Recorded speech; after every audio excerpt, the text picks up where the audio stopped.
우리 새해에도 우리 하늘의 복, 만남의 복 풍성하게 받으시기를 축복합니다. 다시 바울입니다.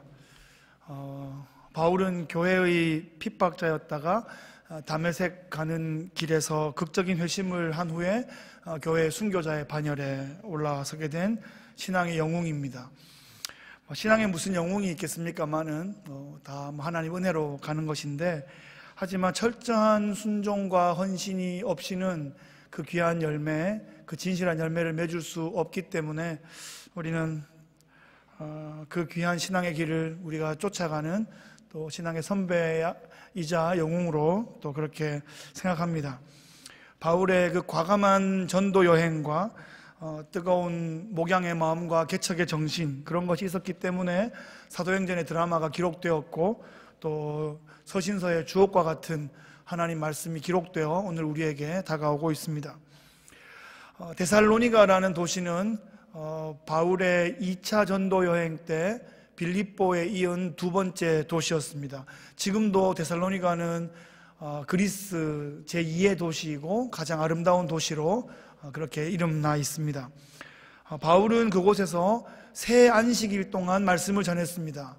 그래서 짧으면 3주, 길어봐야 한 두어 달 될까 하는 그런 짧은 기간에 복음을 전하고 핍박이 일어났어요. 부흥도 일어났는데 핍박이 겸하여 일어나서 야반 도주를 하게 되었습니다. 그래서 베레아를 거쳐서 아테네를 거쳐서 고린도에 머물게 됐어요.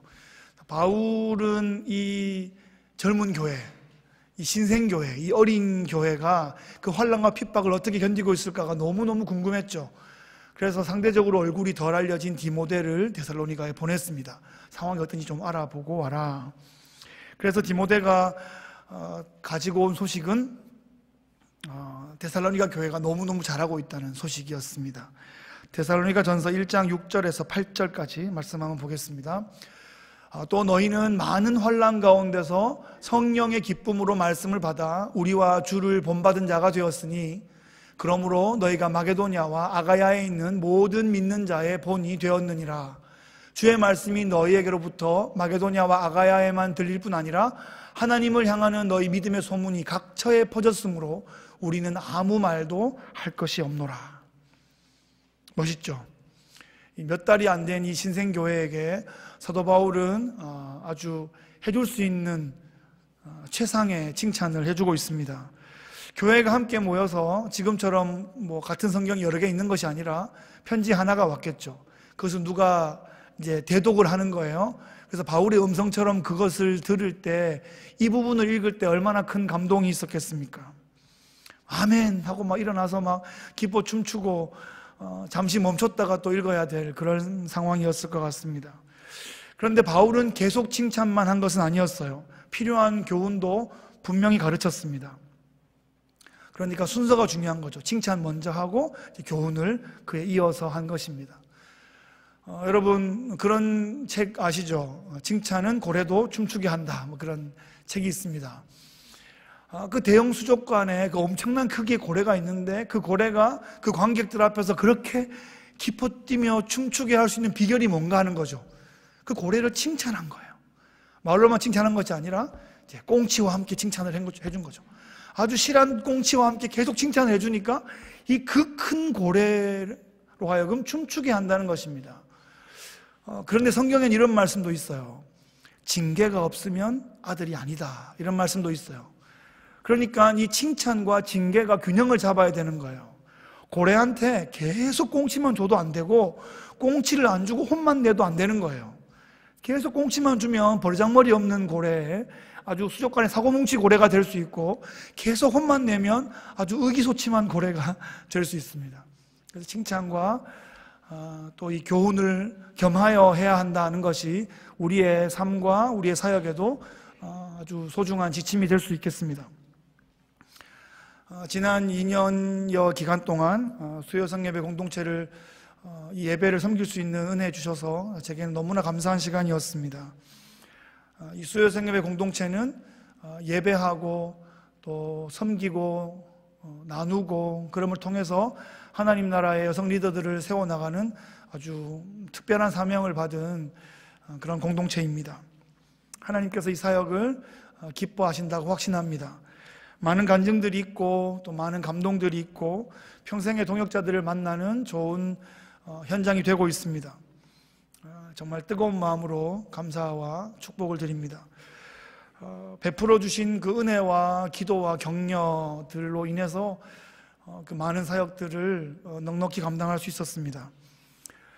제가 100개를 하기로 하고 시작했던 것이 창세기 15개를 스킵했기 때문에 85개가 맥스인데 오늘이 75번째입니다. 10개 정도 남았는데 교회에서 기회 있는 대로 하나씩 할 테니까 잘 추적해 주시기를 바라겠습니다. 오늘 우리가 살펴볼 본문은 데살로니가 성도들의 어떤 고민에 대한 바울의 해답이 되겠습니다. 데살로니가 교회가 어떤 고민을 하고 있었는가? 13절 말씀 보시면 형제들아 자는 자들에 관하여는 너희가 알지 못함을 우리가 원하지 아니하노니. 무슨 말일까요? 데살로니가 교회가 자는 자들에 관한 고민을 하고 있었다는 것입니다. 설교 시간에 조는 거 뭐 그런 얘기 하는 게 아니라 여기서 잔다는 것은 뭘 의미하죠? 이 세상을 떠나는 가족들, 친구들이 있어서 고민하고 있다는 것이에요. 그것을 이제 완곡한 표현으로 이제 잔다 이렇게 표현했는데 방금 소천하신 분을 뵈면 자는 것 같아요. 제가 임종 예배를 드릴 기회가 종종 있는데 예배 드리는 중에 소천하시기도 하고 또 예배 드리고 하루 이틀 뒤에 소천하시기도 하고 소천하셨다는 연락을 받고 집이나 병원으로 찾아가기도 합니다. 그래서 이제 예배를 함께 드리면 주무시는 모습으로 아주 편안하게 계십니다. 주무시는 것 같아요. 그 모습을 보고 잔다 이렇게 표현한 것입니다. 임종 예배를 드릴 때면 참 마음이 숙연해지고 참 지극히 차분해집니다. 가족들도 슬픔의 감정은 있지만 그 슬픔이 잘 절제되어 있습니다. 그 이유가 무엇일까요? 천국을 향한 소망이 있기 때문이죠. 바울이 데살로니가 교회 성도들에게 지금 가르쳐 주고자 하는 것이 그런 것입니다. 자고 있기 때문에, 곧 깨어날 것이기 때문에, 주 앞에서 눈을 뜰 것이기 때문에, 우리의 부활이 가깝기 때문에, 우리가 주님을 만나 배울 날이 가깝기 때문에 소망을 가져라. 그 말씀을 해주고 싶은 겁니다. 이 데살로니가 이 편지가 쓰여진 것은 예수님께서 부활 승천하신 이후에 한 20여 년 지났을 때입니다. 그러다 보니까 예수님을 믿고 함께 신앙생활하던 동료들 중에 또 어르신들 중에 이 세상을 떠나는 분들이 생기기 시작한 겁니다. 그런데 그때만 해도 예수님께서 내가 반드시 돌아오리라 이렇게 말씀하셨기 때문에 금방 올 줄 알았던 거예요. 그래서 주님 언제 오실까를 너무 이렇게 기다린 나머지 모두가 주님을 재림하시는 걸 봐야 되는데 돌아가시는 분이 생기니까 이분들 어떻게 되는 거지? 하고 걱정하기 시작한 겁니다. 바울이 복음을 전할 때 예수님의 성육신과 예수님의 죽으심과 그분의 부활하심과 그분의 재림, 이 복음의 요체인데 분명히 전했겠죠. 분명히 전했을 텐데 시간이 충분하지 못했기 때문에 좀 더 꼼꼼하게 가르칠 수 있는 기회가 좀 덜했던 것 같습니다. 여하튼 그때는 로마 제국하에 많은 핍박도 있었고 그래서 정말 주님 다시 오실 것이 임박한 줄 알았고 또 그래서 어떤 사람들은 잘 다니던 직장도 때려치우고 그냥 주님 오신 것을 흰 옷 입고 기다리고 막 그러기도 했었어요. 그러는 와중에 가족들 가운데 사별하는 사람이 생기면서 혼란에 빠진 겁니다. 먼저 돌아가신 우리 할머니 어떡하지? 우리 장인 어르신은 어떡하지?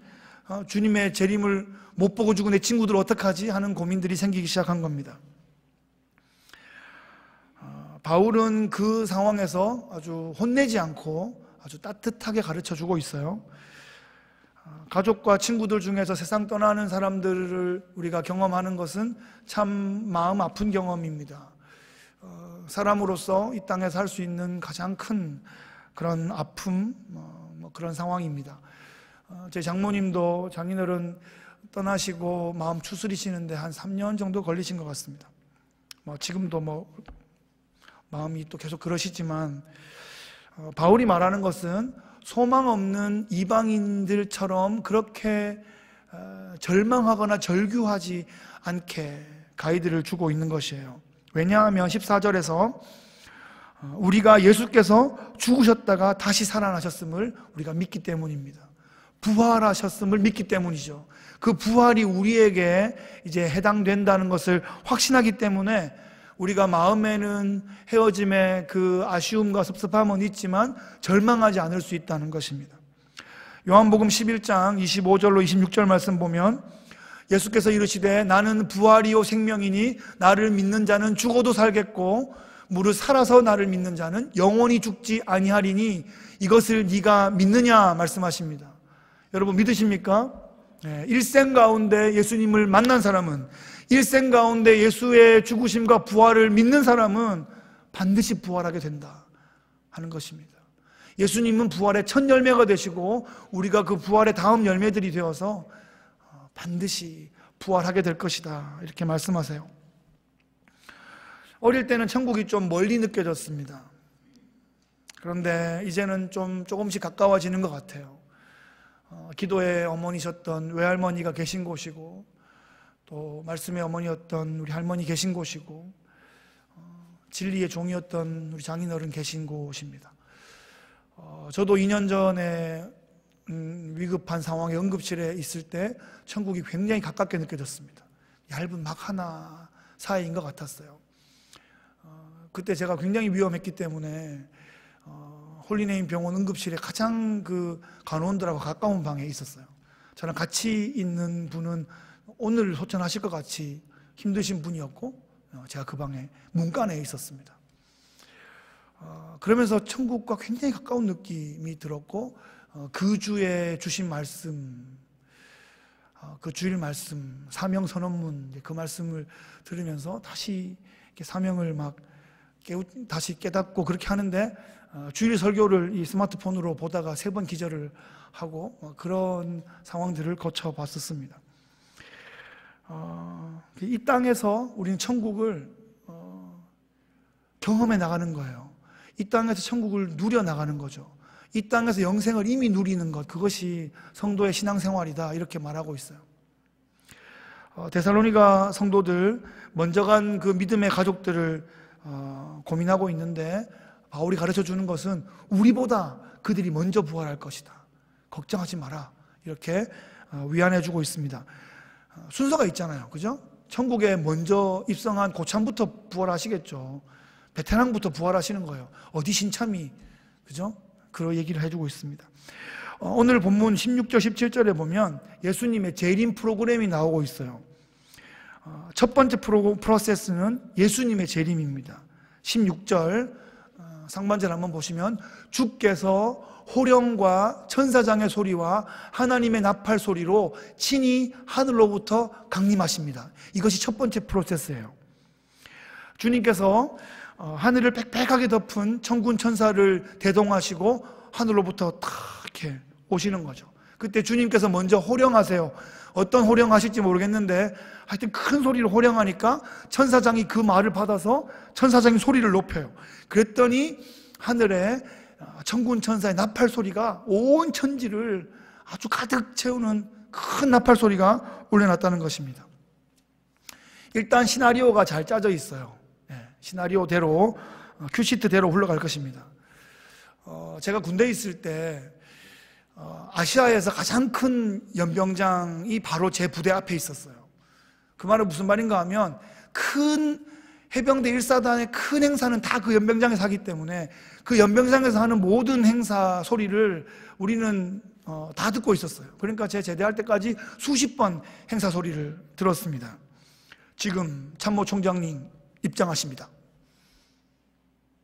그러면 이제 쟤는 이미 제가 그 안에 몇 번 가봤기 때문에 그러면 제가 막 서 있는 것 같아요. 그 긴장감이 있어요.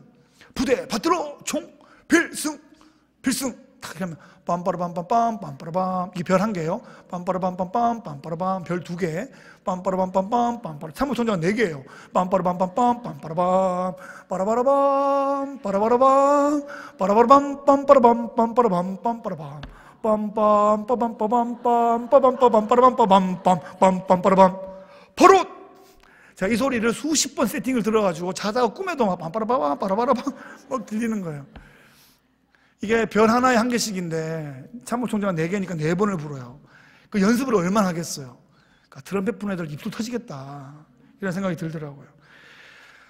바울은 지금 아주 잘 짜진 재림 프로그램에 따라서 예수님께서 오실 것이다 이렇게 말하고 있습니다. 얼마나 연습을 많이 했겠어요. 천군 천사가 바라바라밤 그 음악이 나오면 정말. 두 번째는 성도의 부활입니다. 16절 한 번 더 보여주시면 하반절에 그렇게 강림하시면 그리스도 안에서 죽은 자들이 먼저 일어나는 거예요. 순서가 있는 거죠. 찬물도 위아래가 있는데 그분들이 먼저 일어나요.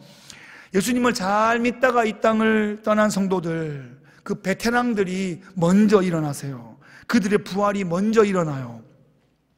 그들은 하나님을 믿었고 예수의 부활을 믿었고 이 땅을 영광스럽게 전투하며 살아갔던 우리의 신앙의 선배, 영웅, 베테랑 성도들입니다. 그들이 천군 천사와 함께 주님께서 내려오실 때 먼저 내려오는데 천국에는 영혼이 있는 거예요. 육신은 땅에서 자고 있잖아요. 그러니까 부활이 먼저 일어나야 돼요. 그죠? 그들이 딱 내려올 때 신비로운 방식으로 부활이 일어나요. 땅속에 들어가서 오래 있으면 썩을 텐데 뭐 이런 생각이 들죠. 하나님이 뭘 못하시겠어요. 흙으로 먼지로 사람을 이렇게 만드셔서 이렇게 막 움직이고 있는데, 그러니까 이 부활은 창조의 능력, 재창조의 능력이에요. 그래서 영혼과 육체가 신비로운 방식으로 다시 결합하는 재창조가 일어나서 부활이 일어나는 거예요. 그래서 부활이 일어나서 하늘에 있는 베테랑 성도들이 부활한 몸으로 쫙 내려오는 거예요. 아직 땅에는 안 왔고 쭉 내려오고 있는 중인 거죠. 이 부활의 모델이 예수님입니다. 예수님이 부활의 첫 열매가 되시고 예수님 믿고 소천받은 성도들은 그렇게 부활, 그 다음 부활들을 경험하게 됩니다. 그 다음 프로세스는 뭘까요? 17절 보시면 그 후에 우리 살아남은 자들도 그들과 함께 구름 속으로 끌어올려 공중에서 주를 영접하게 될 것입니다. 이게 뭐예요? 이게 휴거예요. 휴거. 휴거는 무슨 헬라어 단어나 무슨 히브리어 단어가 아니에요. 영어도 아니고요. 한자어예요. 이끌 휴자에 들거자. 영어로는 랩처예요. 확 잡아채가지고 확 당겨간다는 뜻이죠. 그래서 먼저 소천한 성도들은 부활을 하고 그때 주님 오실 때 이 땅에 살아있는 성도들은 휴거된다는 거예요. 확 잡아채져서 공중으로 올라가요. 그 말은 무슨 말인가 하면 살아있는 사람들은 산채로 부활채로 바뀐다는 말이죠. 왜냐하면 끌어올려져 간다는 것은 이 시간과 공간 이런 것을 막 극복하고 있는 모습이잖아요. 예수님 승천하신 것처럼 쫙 올라가는 거니까. 그래서 공중에서 주를 만나 뵙게 됩니다. 왜 공중에 올라갈까요? 공중에 살로 올라가는 걸까요? 예수님 공중에 계시니까 공중에 올라가는 거예요. 예수님 공중에 계시니까. 제가 왜 JFK 공항으로 갈까요? 부모님이 지금 오셨으니까 마중 나가는 거잖아요. 제가 거기 살러 가겠어요? 영접하러 간다는 영접. 이게 이제 신비주의자들이 자꾸 신비롭게 휴거를 보려는 사람들이 공중에 우리가 떠 있고 7년 동안 심지어 떠 있고 밑에는 7년 대환란이 벌어진대요. 그런 감상적인 얘기, 그런 세대주의적인 그런 잘못된 종말론에는 눈길을 주지 마시기 바랍니다. 잠깐 올라가는 거예요. 주를 영접해야 되니까. 어디 주님 오시는데 밑에서 기다리고 있어요? 뻗쩍 올라가야지. 그래서 선배님들이 먼저 계시고 이제 후배들이 올라가가지고 주님을 맞이해서 이 땅에 내려오는 거예요. 오늘 본문에 이 땅에 내려온다는 말은 자세히 나와 있지 않지만 성경 전체를 보고 이사야를 보고 계시록을 보면 주님은 이 땅에 내려오세요. 이 땅에서 뭐 하시게요? 이 땅을 회복시키시는 거예요. 이 땅을 부활시키신다고. 새 하늘과 새 땅을 만드시는 거예요. 그래서 주님은 이 땅에 관심이 있으세요. 성경은 이 땅에 관심이 있다니까요. 우리가 공중에 붕 떠서 사는 게 아니라 우리 몸의 부활이 일어나고 이 땅의 부활이 일어나고 우주적 부활이 일어나서 주님과 함께 새 하늘 새 땅에서 영생 복락을 누리게 될 것입니다. 그러니까 첫 번째는 주님의 재림이고, 두 번째는 천국 성도들의 부활이고, 세 번째는 이 땅의 성도들의 휴거입니다. 네 번째는 뭐죠? 17절 한 번 더 보여주시면, 마지막 부분에 그리하여 우리가 항상 주와 함께 있으리라. 주님과의 동행, 그것입니다. 이 프로그램은 주님께서 직접 말씀하셨고, 바울을 통해서 가르쳐 주시고, 또 요한을 통해서 컨펌해 주고 계십니다. 이 주님의 재림 프로그램은 반드시 작동합니다. 결단코 실패하지 않을 것입니다. 여러분, 우리가 일생을 살아가고 있는데, 일생 중에 예수님을 만난 분은, 예수님을 영접한 사람은, 예수님을 믿는 사람은 누구나 예외 없이 부활 또는 휴거를 반드시 경험하게 될 것입니다. 그래서 확실합니다. 우리의 신앙의 선배들이 그 길을 갔었습니다. 이 땅을 전투하며 살아간 우리의 베테랑들은 천국에 영광스럽게 입성하여 그곳에서 주님의 재림을 준비하고 있는 것입니다. 그래서 모든 성도들은 그렇게 재림신앙으로 살아가고 재림을 준비하며 살다가 또 재림할 때, 주님 재림하실 때 부활 또는 휴거로서 이 새하늘 새 땅의 주인공으로 살아가게 될 것입니다. 자, 이걸 생각해 보세요. 뭐가 두렵겠습니까? 이 땅의 최악의 상황도 죽음이고, 그것은 성도에게 부활 또는 휴거인데, 그것이 무슨 우리를 낙심하게 하고 우리를 의기소침하게 할 수 있겠습니까? 바울은 이어서 5장에 보면 예수님 이 재림 프로그램에 대해 소개한 다음에 높아심으로 중요한 포인트를 좀 짚어줘서 혼란을 예방하고자 합니다. 그것은 때와 시기에 관한 문제입니다. 때와 시기는 중요하지 않다는 것입니다. 기억해야 할 것은 그 때는 하나님만 아시는 것이고, 예수님은 부활 승천하신 이상, 사망 권세를 정복하신 이상 언제 오셔도 상관없다는 거예요. 두 가지 비유를 들고 있는데, 밤에 도둑같이 오신다. 해산한 여인에게 임신한 여인에게 해산 고통이 임하는 것처럼 오신다. 이렇게 두 가지를 말씀하고 있어요. 밤에 도적같이 오신다는 말씀은 예고 없이 오신다는 말이고, 해산 고통이라는 것은 반드시 있다는 것이에요. 피할 수 없다는 것이에요. 그런데 그날은 고통의 날이지만 생명의 환희의 날이기 때문에 그날을 손꼽아 기다립니다. 듀데이시 언제예요? 그러면 언제예요? 막 말합니다. 그날 되게 아픈 날인데 그날을 막 기대하며 말하는 거죠. 그날 생명을 보는 날이기 때문에 그렇습니다. 주님께서 이렇게 분명히 말씀하셨는데 계속하여 때와 시기에 관해서 말하는 사람들은 이단이거나 이단적 가르침에 빠진 사람들입니다. 이 사이비 교주들은 계속해서 재림 날짜를 말하고 계속해서 바꿔요. 계속 바꾸고 계속 변명합니다. 사기치는 거예요. 아니, 주님 곧 오시는데 자기들은 왜 아방궁을 짓고 있어요? 왜 자기는 수십 명의 처첩을 거느리고 그렇게 세속적으로 살고 있습니까? 그것은 물질과 음란의 영에 사로잡혀서 사탄의 종이 되어서 많은 백성들을 혹세무민하는 것입니다. 날짜로 제시하는 것이 좀 불안하니까 그 변형으로 나온 것이 어떤 기준을 주는 것인데, 계시록에 14만 4천 명 그거 채우는 거죠. 14만 4천 명 들어보셨죠? 14만 4천 명. 그걸 채우면 이 땅에 천국이 임한대요. 그게 이제 신천지에서 말하는 건데, 제가 과천에 살 때 신천지 본부교회 근처에 살았거든요. 그때 한 4만 명, 5만 명 된다고 그랬는데, 제가 미국에 유학 나온 다음에 14만 4천 명을 가뿐히 넘겼습니다. 뭐 저랑 상관 있는 건 아니고요. 근데 숫자가 넘었어요. 지금 20만도 넘었대요. 그러니까 하는 말이 뭐예요? 그랬더니 진실한 성도 또 14만 4천 명, 이렇게 말을 바꾸고 있어요. 바꾸겠죠, 당연히. 사람 끌어모으려고 했던 거니까 또 말을 바꾸게 되어 있다고요. 신천지의 주 교리는 이만희는 재림주의고 육체로 영생불사한다는 거예요. 지금 원래 88세인데 몸에 이것저것 많이 고장나 있어요. 겨우겨우 걷고 있어요, 지금. 이제 안 죽는 사람이 지금 겨우겨우 걷고 있어서 신천지는 난리가 났어요, 지금. 그래서 이제 그 내부적으로는 이만희 사후를 준비하고 있습니다. 그런데 겉으로는, 표면적으로는 이만희는 죽으면 안 되는 사람이거든요. 그래서 교주의 영생불사가 교리였던 그런 사이비 집단이기 때문에 이만희 사후에는 큰 아마 혼란이 있을 겁니다. 주님의 재림 가지고 장난치는 이단들은 가장 뜨거운 곳에 가게 될 것이에요. 제 예언입니다. 성도의 신앙의 하이라이트, 이게 재림신앙이죠.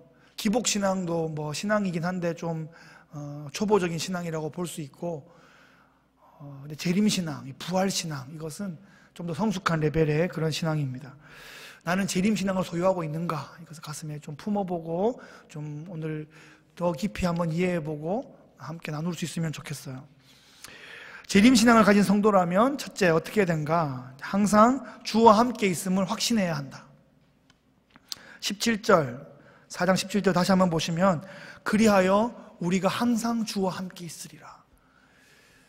나중에 함께 있는 것뿐 아니라 지금 이 순간 예수님 믿은 이후에 계속 주와 함께 있는 거예요. 그게 재림신앙을 증거하고 확인하는 방식입니다. 주님 오시는 날 대충 어떻게 비슷하게 어떻게 알게 돼가지고 그 무렵에 막 벼락치기 해가지고 뭐 누구 컨닝 해가지고 이렇게 턱걸이해서 천국 가려고 그런 생각하시면 안 돼요. 그거는 컨셉이 아니에요. 신앙생활은 막판에 벼락치기 하거나 옆 사람 컨닝하거나 그런 것이 아니라 항상 주와 함께 동행하는 것, 그것이 신앙생활의 컨셉입니다. 둘째는 이제 깨어 정신을 차리라 하는 것이에요. 5장 6절 보시면, 그러므로 우리는 다른 이들과 같이 자지 말고 오직 깨어 정신을 차릴지라. 아멘입니다. 아멘. 여기서 잔다는 것은 아까 성도가 자는 거하고 다른 잠이죠. 이 잠은 뭐예요? 이 게으름의 잠, 나태의 잠, 좀 심하게 말하면 타락의 잠입니다. 그래서 우리가 죄와 타락 가운데 있으면 예수님의 재림을 사모하지 않아요. 무시해요. 이 땅이 재밌어요. 이 땅의 쾌락이 그냥 좋은 거예요. 그러다 보면 하늘을 멀리하고 땅을 추구하게 돼요. 땅을 계속 쳐다보면 사탄은 땅에다가 먹을 걸 쫙 깔아주고 재밌는 거 쫙 뿌려줘요. 그걸 쳐다보고 꿀꿀꿀 하다가 이제 하늘을 바라보지 못하게 되는 것이 영적인 잠에 빠져있는 모습입니다. 이 성도라는 타이틀은 있는데 좀 정신이 혼미해서 마치 자고 있는 것 같은 그런 모습을 누구나 우리가 당할 수 있어요. 그래서 예수님 마지막 겟세마네에 있을 때도 제자들이 자고 있었잖아요. 실제로 자고 있었는데 영적인 부분에서도 우리에게 도전을 주는 말씀입니다. 깨어 정신을 차려야 됩니다. 이것이 이 위기의 시대를 살아가는 재림신앙을 품은 성도들의 해야 할 바입니다. 셋째는 4장 18절 말씀 함께 읽겠습니다. 시작. 그러므로 이러한 말로 서로 위로하라. 네, 위로하는 거예요. 오늘 이 본문이 기록된 이유가 위로입니다.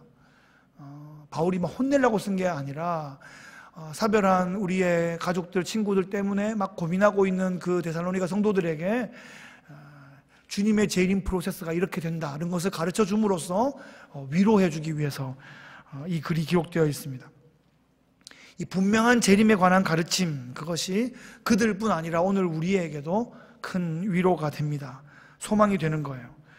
교회가 왜 필요합니까, 여러분?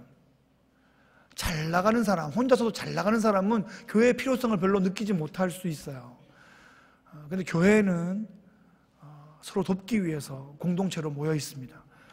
누군가는 어려움을 당하고 있어요. 누군가는 지금 마음이 힘들어요.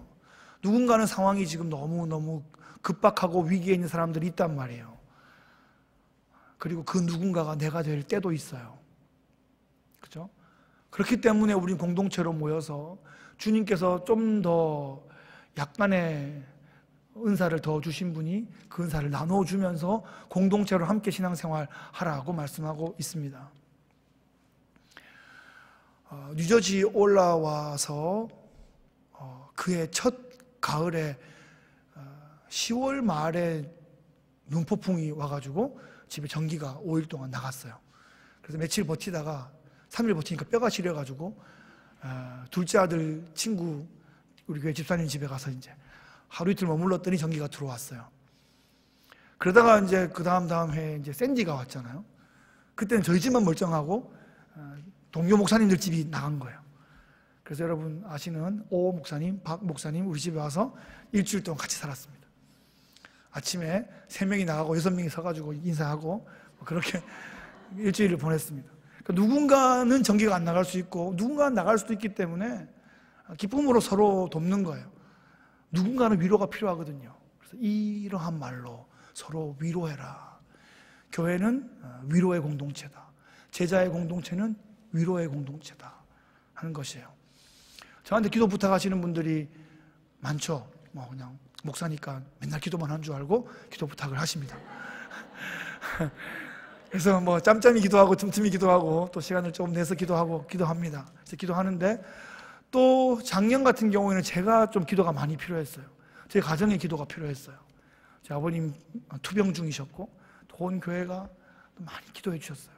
그래서 제가 기도를 막 또 해주다 보니까 어느 날은 작년은 제가 기도해드린 것보다 받은 기도가 더 많은 것 같아요. 그렇게 기도해 주잖아요. 또 기도 받을 수도 있고. 그래서 이러한 말로 서로 위로하라. 그 말은 내가 위로해 주면 또 내가 위로가 필요할 때 누가 날 위로해 주지? 여러분, 우리 서로가 서로를 그렇게 위로해 줄 수 있다는 것입니다. 역할은 항상 서로 바뀔 수 있기 때문에 그것이 공동체로 우리를 묶어주신 그런 효과, 그런 목적, 그런 비전이 되겠습니다. 말씀을 정리하겠습니다. 오늘 말씀의 제목은 재림신앙입니다. 이 재림신앙은 성도의 신앙생활의 결정체입니다. 이 재림신앙을 붙잡는 성도들은 그 어떠한 환난, 그 어떠한 고난이 와도 넉넉히 이길 수 있습니다. 어떤 풍랑이 와도 아주 너끈히 버텨내실 것입니다. 주님께서 사망 권세를 이기고 부활하셨고 이 모든 부조리를 다 심판하시고 새로운 에덴으로 바꿔 가실 것이다 하는 것에 대한 확신이 있기 때문입니다. 세상은 어지럽고 또 여전히 답답한 소식들이 계속 우리 주변에 넘쳐나지만 주님을 떠난 이 땅에 소망이 있는 것이 아니라 하늘에 소망이 있습니다. 그 주님 계신 하늘에 소망이 있습니다. 우리의 시선을 하늘에, 우리의 시선을 주님께로 우리가 집중해야 됩니다. 그래서 우리가 이 땅을 살아가지만, 이 땅에 발을 딛고 살아가지만 우리의 시선을 하늘에 두고 주님과 시선을 맞추고 그 불의한 시대를 살았던 노아처럼 그렇게 주님과 시선을 맞출 때 우리는 은혜 입은 자가 되고 이 땅에서 하늘의 법도를 실현해 나가는 하나님 나라의 용사들이 되는 것입니다. 2019년 이제 벌써 2주간째 가고 있습니다. 이 한 해 또 우리 남은 여생에 재림신앙을 붙잡고 여러분 올해가 여러분 인생의 최고 해가 되기를 바라고 남은 여생 멋지게 승리하시는 행진 되시기를 주의 이름으로 축복합니다. 기도하겠습니다. 하나님 아버지, 또 한 해를 저희에게 선물로 주셨습니다. 또 한 번 저희들에게 기회를 주십니다. 게으르지 않고 낙심하지 않고 더욱 감사하며 충성하며 하나님 나라 영광 위에 전진하는 복된 한 해가 되게 하여 주옵소서. 주님 오실 때까지, 주님 만나 뵈올 때까지 이 거룩한 순례자의 행진을 멈추지 않게 하여 주옵소서. 약속하신 대로 다시 오실 예수 그리스도의 이름으로 기도합니다. 아멘.